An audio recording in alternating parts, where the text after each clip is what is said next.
Shameless P here live. I'm at Oro on Main in Mesa, and as I partake in a wonderful beverage, I happen to learn some amazing stuff about the gentleman who actually handed me the beer. His name is Oscar Ortega, and he's got a story to tell you. And it's not about something you might see or might think normally. This is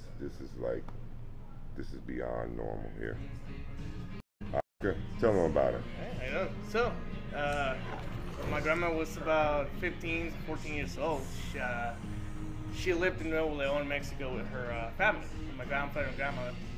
And she was playing in the front yard. And some of the men, Pancho Villa's associate man, came into town riding and stole her. They literally just pulled her into the horse and took off. Wow. About a month later, everyone's like still looking for her because, you know, Right. she's a kid. Pancho Villa himself comes into town with this huge posse. I mean, she said it was 150 men. They're all around her, and the two men that actually took her were presented to her dad and say, this is what's gonna happen to them. We do not do this. We do not take kids. They were hanging lynched in their front yard as a warning. We do not take kids. This is not who we are.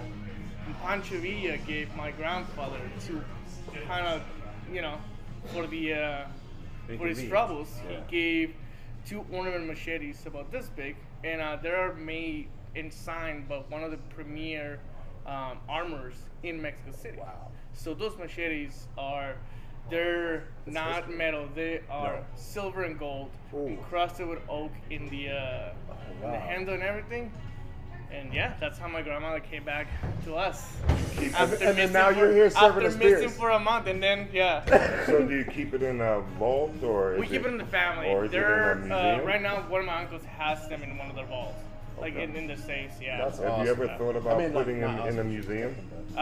So my uncle, he lives in Mexico City, and he rotates them in museums around Mexico. Yeah. Wow. Yeah, he has his collection of antique arms from the Revolution, and the machetes are always circulating around Mexico City. Well, I'm going to give you a tidbit right here. You need to talk to your uncle about creating an NFT for those swords, for those machetes, for your grandfather and for the family, and you get a residual on the back end every time it's sold, but I would only put a limited number out and sell that NFT of that, because that's a part of history. Yeah. Southwest history. Southwest history for sure. Yeah, for sure. And you can keep the legacy going. But hey, we really appreciate you telling the story.